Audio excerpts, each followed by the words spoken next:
first guest, Andrew Franklin.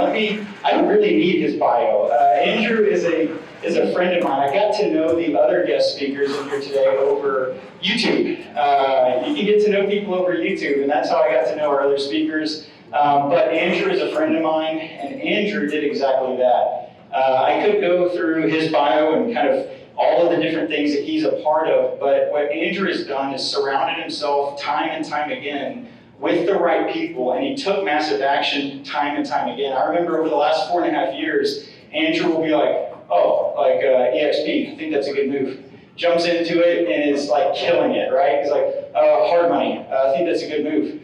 Surrounds himself with the right people, hires a coach, invests in himself, and then kills it in that space. Same with title, same with flips, things like that. So each and every single time I saw a pattern with him that continues to deliver financial success. So if you would help me welcome up one of the owners, the Franklin team, who has done, I don't need to introduce the Franklin team, 1,700 homes, $600 million in 2022. He is also the owner of multiple different successful ancillary real estate businesses, including title, hard money lending, real estate acquisitions, and property management. So help me give a hand to Andrew Franklin.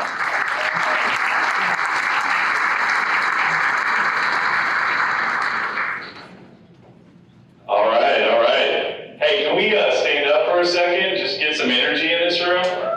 All right.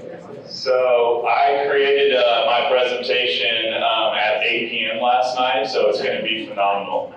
All right, just maybe jump in the air or something, wave your hands, and then you can have a seat. All right, thanks. So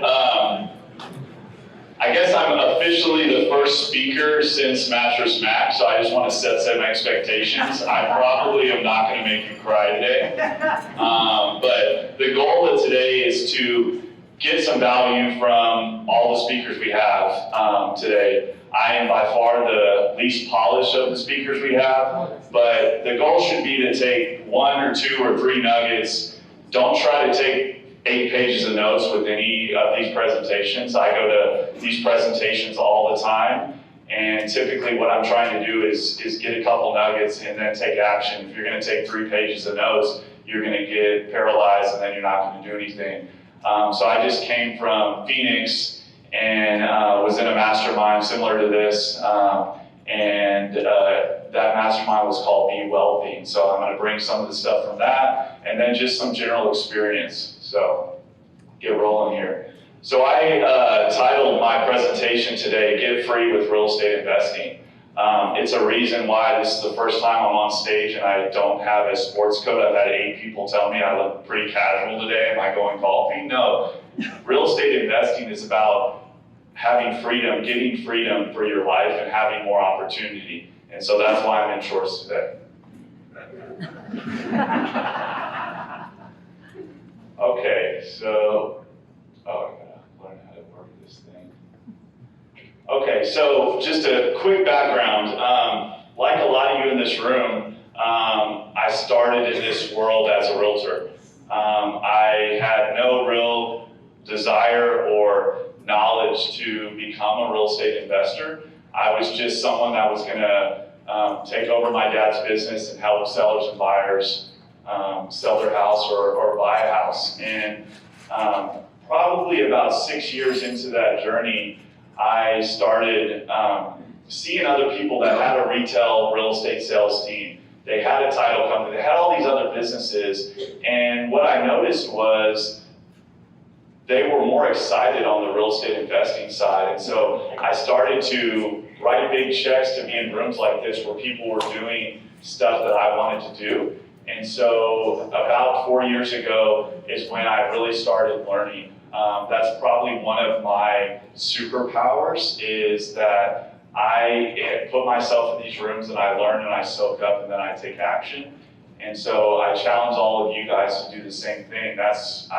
I literally, if you would have talked to me 4 years ago about buying a rental or flipping a house, or even if I had a client that came to me and said, hey, do you know a hard money lender? I would have said, I don't even know what a hard money loan is, so how am I going to refer you to a hard money lender? And now, a couple years later, I own a hard money lending business. And that was all because I surrounded myself. I mean, a big reason why I now do hard money loans is because of James Toller, who's going to be the second speaker. I soaked up knowledge from him, and so that's how I was. So don't be overcome with, hey, I don't know where to start, I don't know what to do, because everyone was at that stage at some point.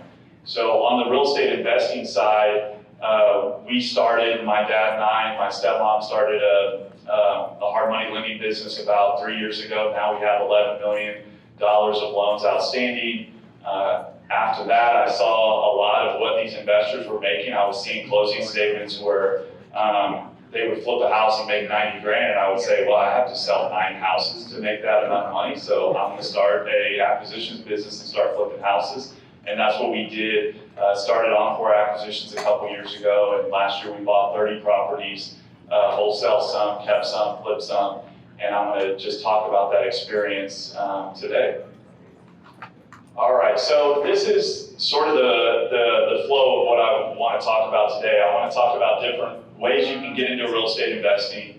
I want to talk about how to find deals. That's what I was just talking to James in the back, and unlike me, he doesn't need a presentation, so he's going to come up in free flow, and he said, what do you want me to talk about? Like 8 minutes before he goes on stage. And I said, a big thing I see at these presentations is everyone talks about, how to analyze deals, how to finance deals, which is all super important. The hardest thing, in my opinion, in the real estate investing world is how to find deals. So I'm going to touch on that. I will touch on how to finance them. And then I will talk about what I think is one of the most powerful things in real estate investing, and it's a depreciation.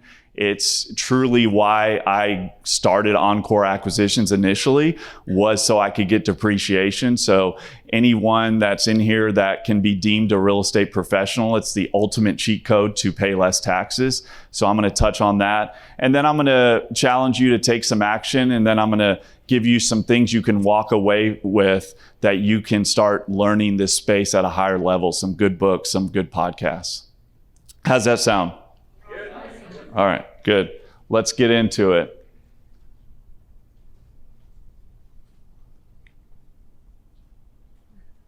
Can you do next slide, Carrie?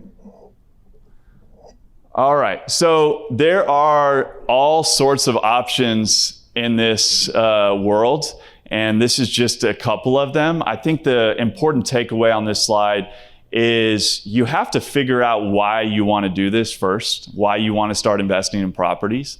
If you want to make more income, there's routes you can take. You might want to go into wholesale, and you might want to flip houses. If you want to build wealth, build cash flow, get depreciation, you probably want to go the long-term rental route. If you want to really get higher cash flow properties, maybe you want to do owner finance or do Airbnbs. And so I think step one is figure out why you want to do this. What is your end goal? Because that is going to change what route you go down. You can be like me and just do them all, which is what we're doing. We're trying to find the best deal, and then what we do with that property is going to be dictated by the property. But I think getting started, you need to figure out why you want to do this first, and then you target that, because your strategies, how you analyze deals, are going to be different depending on the strategies you go down. Next slide. Okay, so rental properties. This one, I think anyone, when you hear about real estate investing, you almost always sort of assume it's about buying rental properties. And there's a reason for that. There's a lot of multimillionaires and billionaires started by getting into real estate investing and buying rental properties. And a big reason for that is there's a lot of things you can accomplish on the rental side of things. One is appreciation. So I just looked up this morning, the median home price in the US in January 2000 was $137,000. Can anyone guess what it is now? Close. So it's like 380,000. And so Of course, this is not get rich quick, right? Like that tripled in a 20-year period. But over time, especially in Texas, prices tend to go up, right? They might have a dip like we saw from June to this year, maybe an 8% dip. But over time, if you hold properties, you're going to build wealth. So appreciation is a huge wealth generator. It's how a lot of people become millionaires, by owning a couple properties and values going up. Principal pay down. So you get a renter in the house and they're paying your note every month. Pretty cool, right? Like even if you're not cash flowing, someone is building your wealth. So another way to build wealth. And then the third way is cash flow, right? Whatever the rent they're paying covers your expenses. Whatever left over is cash flow. This on the rental side is definitely not a get rich quick. It's something that you're going to have properties, a number of properties over time, and it's something that you have to build for the future. The next thing, like I said, is depreciation. I'm going to talk about that in a little bit. Next slide. Guess I don't really need this. Can you see if you can play that video and turn the volume up? Doesn't really matter. So that what I'm saying on that is this is my baby who's now 2. This was her first deal she bought right here. I like case studies. I like hearing stories about what's possible and what the numbers are. So I'm going to have a couple case studies in here. So this was a deal actually found by my wife. The way we found this deal is a friend of hers said, I have a friend that wants to, they just inherited a property from one of their, I can't remember, babe, do you remember his mom? Dad passed away, and we went over there, and we had just started Encore Acquisitions, and they, can we go back real quick? We had just started Encore Acquisitions, and they didn't want to list the house. It had a lot of issues, and they were in another market. So Brittany wanted to go over there. My wife wanted to go over there and talk about listing. I said, no, babe, they want an investor to sell their house. Like they don't want anything to do with it. It's in really bad shape. And so let's go over there. So it was the first listing appointment I ever went to with my wife, maybe the last too. We both went there, and we didn't bring a contractor. We went over there, didn't know what we were doing, and ran some numbers, which we did know what we were doing on that front. We knew what we could pay. We didn't really know the construction side, but the dad had been in there for years and years, and it was an inherited property. So we ended up building a lot of rapport with that seller, and we offered them $150,000. They said they had a number of other investors that were willing to pay the same, if not more than us, a little bit more. And they decided to go with us because they trust us and they knew we'd close. And so we bought that property, 2915 Crossfell. It's about 20 minutes from where we live. And I think our rehab budget on that was like 70 or 80 grand. You see what we spent? So that's one of the things with real estate investing, is that you need to be conservative. You need to plan for the worst. So we didn't get an inspection. We closed pretty quick as soon as title was ready, and soon as the seller was ready, and it ended up needing a new roof we weren't expecting. It needed a new septic system that we weren't expecting. And so we ended up spending $140,000 on the rehab. But our all-in costs on that deal were $290,000. We did that one cash, but then what we did, you don't have to do that cash, and I'll talk about that in a little bit. But what we planned to do was not keep all that cash in. I'm a big believer in letting your cash recycle and work itself. And so we got a cash out refi. So you can find these credit unions or DSCR lenders that I'm also going to talk about, where they'll give you 80% of value. And so in that case, $350,000, I got a loan amount of $280,000 back out. So I had $290,000 in, $280,000 back out. And so I ended up having $10,000 left in that property. And then after with the new loan and we listed it for lease, Brittany wanted to sell it because she was sick of dealing with the septic system that we couldn't get to work, even though we put in a brand new septic system. But I said, no, babe, this is a great property for us to keep. It's going to be a great property for cash flow and depreciation. And she acquiesced. And so we kept it. We got a 3-year tenant in that property that ended up, they're using it currently for a little medical thing. It's an unrestricted neighborhood where you can do anything. So they have some patience there. And so we cash flowed $900 a month. And the first year through depreciation and bonus depreciation, we had a $70,000 depreciation. So that saved us $25,000. So we had $10,000 into the property. We saved $25,000 in taxes, and we were cash flowing $900 a month with one property. That's not special. This is real estate investing.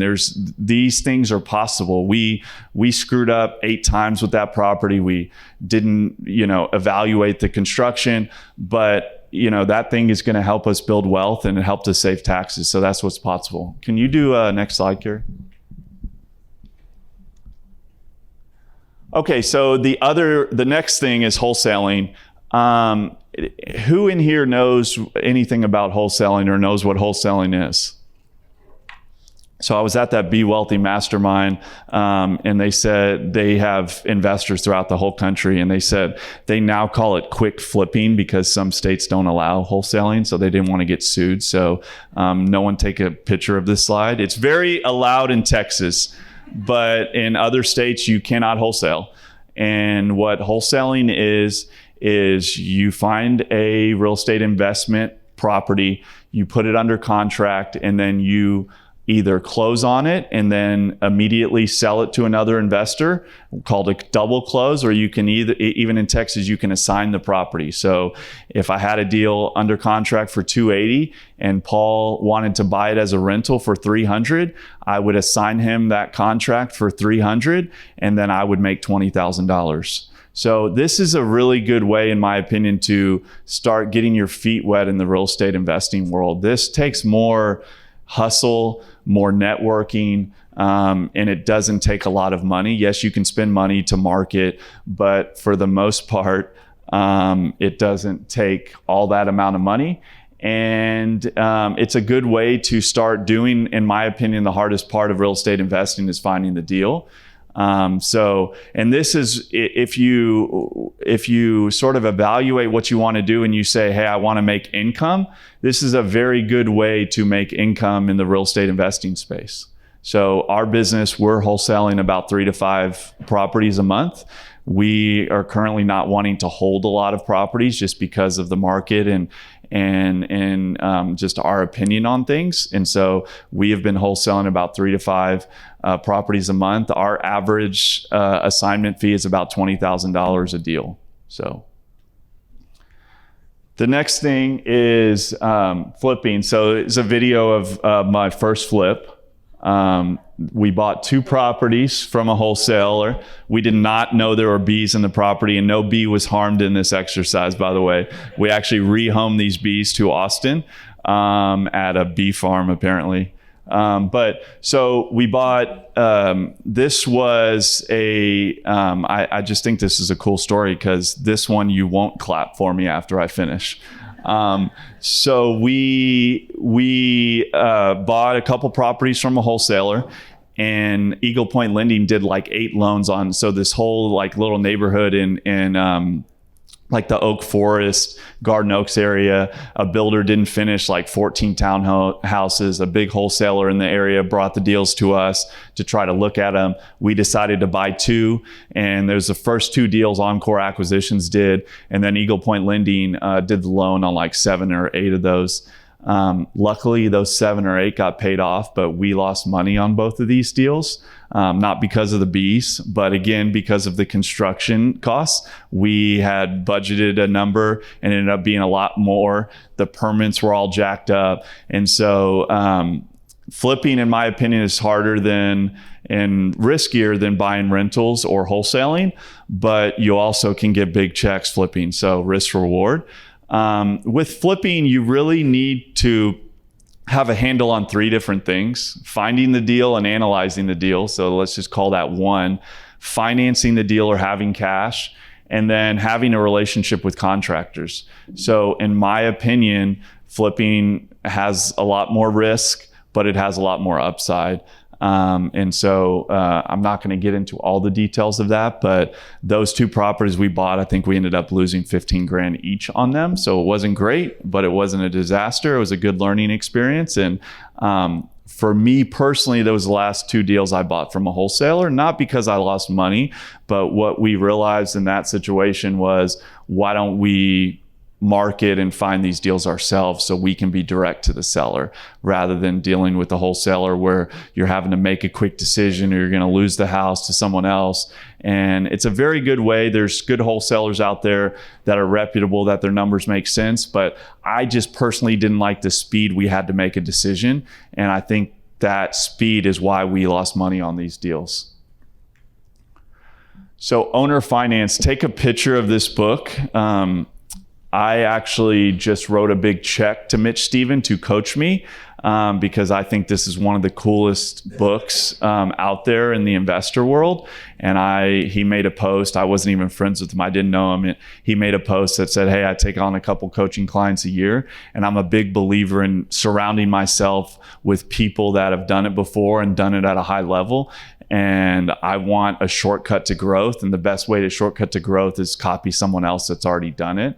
And so owner financing is finding a property and then selling it owner finance to someone else that typically cannot get a loan, right? They either don't show income or they have bad credit. And so you become the bank and you owner finance that deal. And so you're creating a note where you are now the bank, and that roof starts to leak or that AC goes out, they now own the property. So you are not a landlord.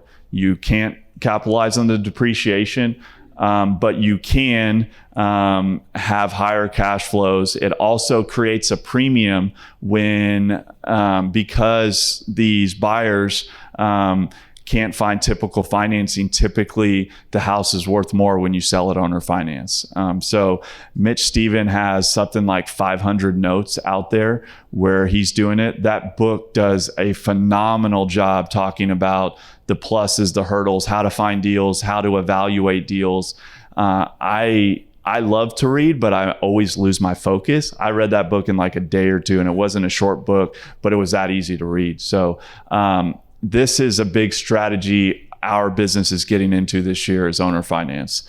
What we're going to do is try to find properties. Mobile homes work very well with owner finance, and find mobile homes at a small price point.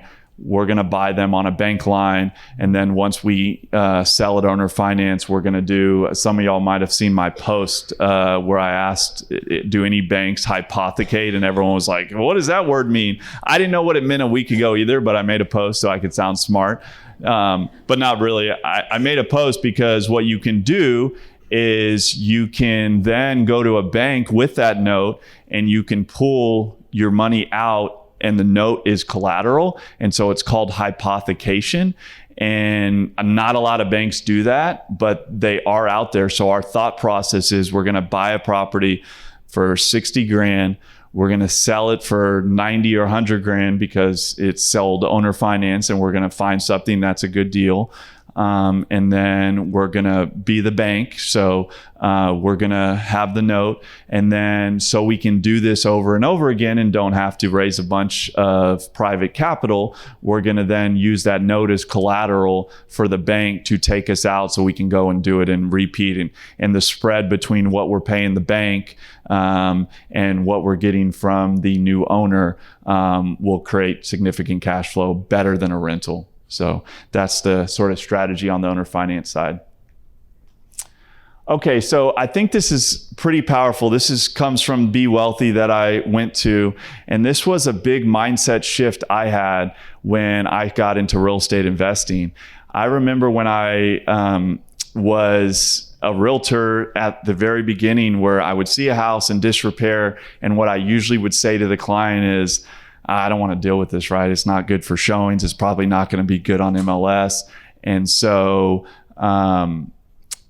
so go find an investor yourself. I mean, I wasn't trying to be mean, but I basically said, this is not what I do. And so when I got into real estate investing 4 years ago, I flipped that mindset, because us realtors, there's a lot of realtors in this crowd, we see a property and we immediately go, let's go list it on MLS. Let's get them to sign a listing agreement. Let's go list it on MLS. This is my strategy now, is can I buy it first, or can I wholesale it? Can I create value and flip it? Hey, can someone on the Franklin team be a buyer, and then when we list it, or the last option is listed? So I think for you realtors is just really changing your mindset of you being the buyer when a client has a house that maybe doesn't fit for MLS, or they need a quick solution. There's a lot of sellers that don't necessarily want the highest price. They want certainty, they want cash, and they want to move on to the next one. And so what we do when we go to a listing appointment is we give the seller options. So if I can give a client more options and they can pick what works best for them, and maybe what works best for them is a cash offer at 70% of the value, which is sort of what we're trying to buy properties at. And we disclose it. Hey, if we buy it, the number's here. If you do the repairs yourself and you fix it up and you list it, you're going to get more money, but you're going to have to deal with showings. You're going to have to deal with repairs. And we don't really have a vested interest anyway. We want to work with you. And so we're going to give you 3 or 4 options, and then you pick the best option for you.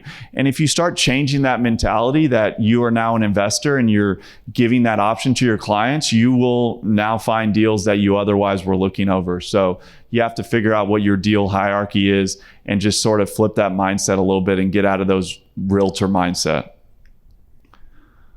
Okay, so I'm just going to touch on a couple of these things, because I think every time I go to a presentation, this is like the $1 million question of like, how do you find deals? I want to do real estate and I want to get into the investing side, but like, I don't know where to start. So there's a couple things that we actually do on here. So you can always buy from a wholesaler. They're the ones that are going to be marketing and finding direct to seller. You just have to look at a lot of deals. You got to analyze a lot of deals when you're buying from a wholesaler to find the right one. But it's a very viable option to especially buy a rental, in my opinion. A lot of times, depending on the wholesaler, there might not be as much room to flip a house if you buy from a wholesaler. Maybe in this market you can. In my experience, if you want to buy a rental, wholesaler is a good route. A lot of the big investors I know around the country do a lot with mailers, and they target a certain list, so it's not as expensive, but the big company in the space is called REI Print Mail. So write that down if you're interested. This is a very good way to buy investment property. And there's all sorts of strategies around it, trying to find lists that other people don't mail to. So they're only seeing you don't just want to mail it to Cinco Ranch or Bridgeland, right? Like that's not going to be the best way to find investment property, but mailers are a very effective way. We have cold callers in our business. The company is called Rocket Leads. It's actually Sphere Rocket, Justin Nelson's virtual assistant company. He went and partnered with a big wholesale company that has a big call center, and you can give them lists, pay them to have callers, and they will set appointments. We're buying several deals a month from Rocket Leads. I think we pay them $5,000 a month. And so typically speaking, you want to spend $3,000 to $5,000 per deal on marketing. If you spend more than that, the numbers start to not make sense. So we're getting a couple deals a month for about $5,000 through Rocket Leads. Driving for dollars is another big thing, going into neighborhoods that could be great investment deals and seeing houses that they're not cutting their lawn or the house isn't in the greatest shape. A lot of big time investors spend a lot of time driving for dollars, and then they figure out a way, they door knock, they skip trace the property so they can then talk to the client. And then tax auctions, foreclosures. And us, the biggest source we've had since we started Encore Acquisitions was other realtors like you guys. because what happens is John Smith calls you and says, hey, Cole, can you come list my house? But I don't want to deal with it on MLS. Can you help me sell it to an investor? And so we get a lot of deals from other realtors. And if you guys don't want to buy them, we'll buy them from you. But if you really want to get really good deals, go network with other realtors. It's a great source to off-market real estate, is partnering with realtors. Okay, so I don't have an opinion one way or another about Dave Ramsey, but I know he has some ridiculous quotes, so I put some of those ridiculous quotes up here. I think my favorite is, debt is not a tool, it's a method to make banks wealthy, not you. The first step in taking control of your money is to stop borrowing money, start using cash today. Dave Ramsey would hate me. I got $19 million of debt right now for real estate properties. So I don't believe these quotes. Maybe the first one, we buy things we don't need with money we don't have to impress people we don't like. But debt is an amazing tool when it comes to real estate investing.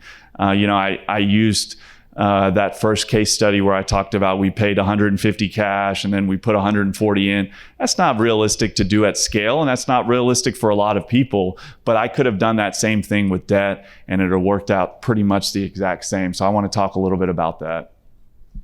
So private lending, there is a good outlet to, if you can find a deal, be able to bring very little to close to buy investment real estate. As mentioned, we have a private lending business. James Toller is going to talk. He has an even bigger private lending business. And so a private lender or a hard money lender is someone that is an asset-based lender. So they're more focused on what the property is worth, what kind of deal you're going to get from the seller, what is it going to take to fix up, and then what is it worth once it's fixed up. And they're not going to ask you for W-2s. They're going to probably run credit, but they're not going to be as focused on that. And so typically these loans are 6 months, 9 months in length. They are typically higher interest rates because they are taking more risks. These properties could not pass the typical Fannie and Freddie guidelines. And so they are higher interest, but they are short term. And a lot of times you can do a hard money loan with very little down. And so I think right now, and James can tell you what he's charging, but typically what we're seeing in the space is anywhere from 12 to 14% interest. And they are, probably in the 2 to 3 points on origination. This is a great tool to get into real estate investing, and it's just a bridge. Just think of it as a bridge loan. You don't get focused on the interest rate. It's just another cost to be able to buy real estate, and it's just part of your math equation if you have to use a hard money loan, and you just factor it into what you can buy. So it's a great tool. I'll talk a little bit more about that. I hit on this. So this is a loan, and I talked about this. Sam's in the crowd today, and this is a loan Eagle Point Lending did a couple years ago. So Sam, where'd you get that deal from? That was actually someone who had called me from Google. Financial planner had called me from Google about listing that property. But a realtor, right? So he could have just said, hey, let's list your property, and they didn't want that, right? You gave them that option, and they decided they wanted a cash offer, and Sam did that with a hard money loan. Carrie, can you get that? Yeah, the buyer had died on the property, so she was a hoarder. The buyer had died? Yeah, the seller. The seller had died, so it was an heir? Yeah. Okay. The buyer had died. Yeah. It's like, you're the buyer and you're here, dude. So heirs are heirship deals where the property's in disrepair, they're in another market. We see heirship deals all the time where someone's just like, I want to get rid of it. I don't have time to mess with it. Just give me an investor offer. So Sam bought that property for $103,000. He had $50,000 in rehab. He got a hard money loan from us, and he had to bring $1,139.57 to close. He paid about $6,000 in interest and about $4,000 in lender title closing costs for 5 months. He has his shit together. Like, he did it in 5 months, like all of our all of our stuff is like always past due, and everyone takes too long. But is that your first one? That was my second one. Second one. Yeah. So he's. The reason why it was quick was because you had referred me. It was actually you referred me to, I think maybe James, and you referred me to the actual contractor who is also a flipper, but he has a set of crews, and I didn't want to put any sweat equity into the property. Yeah. And so I hired them, and they did it. They're going to get it done in a few months. Yeah, smart. So he sold this. So he had 150, maybe 160 all in on that property. He sold that property for $270,000. After seller closing costs, he netted over $100,000. So Sam's a very accomplished realtor, sells a lot of real estate, but he would have had to sell 10 houses to make that. And that was because he flipped his mindset, right? That deal hierarchy. He decided that he wasn't just going to be a realtor. He was going to give the seller a solution they wanted. And it ended up going pretty well. So another loan that I love, and that we haven't announced it, but Eagle Point Lending will be able to do these loans very, very soon in the next couple months. But a DSCR loan is a debt service coverage ratio loan.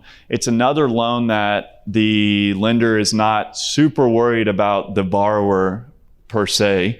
They're more worried about the property, and they're more worried about, does the property cash flow? So this is a long-term loan. So this is, if you have a rental, you would use a DSCR type loan to, maybe you acquire it with a hard money loan or cash, and then you would refi the hard money loan with a DSCR loan. And so these are cheaper rates and longer term, and they're, again, worried about what kind of cash flow, and that's going to approve you for the loan. So it's a great loan. A lot of great lenders have them. A lot of credit unions, companies like ours have them. So this is a great tool if you want to get into rental real estate. This one is a deal Brittany and I did. So we bought a lot and we built this house, and we wanted to keep it. And so we got a construction loan with the bank. We had a $694,000 construction loan. We had to do a typical down payment because it was a bank loan. So we had to do a 20% down. So our total cost on this deal was $918,000. Once it was fixed up and finished, we got a DSCR loan. So like I said, 80%. So 80% of that 1.35 is what it appraised for. We were able to get a loan amount of $1,080,000. And at that time, it was about a year ago, it was a 6.5 interest rate. So we were able to not only pay off the 694, we get our 223 back. And then we were able to put about $100,000 in our pocket because it was a cash out refi. We had no taxes on that. We were able to keep that property. And usually when I talk about this, I say, we were financing our vacation life, but we never go there because there's always someone there. It's a short-term rental. Someone checked out today, someone's there this weekend. And this is another one that my wife would love to sell because she's the one being the property manager on this. But it cash flows. This year, we will, for 2022 taxes, we will do cost seg depreciation. Rule of thumb on that is about 20 to 25% in the first year of what you have into the property. So I'll have about $200,000, $250,000 of depreciation on that. So I want to quickly talk about depreciation, and I'll let James come up here.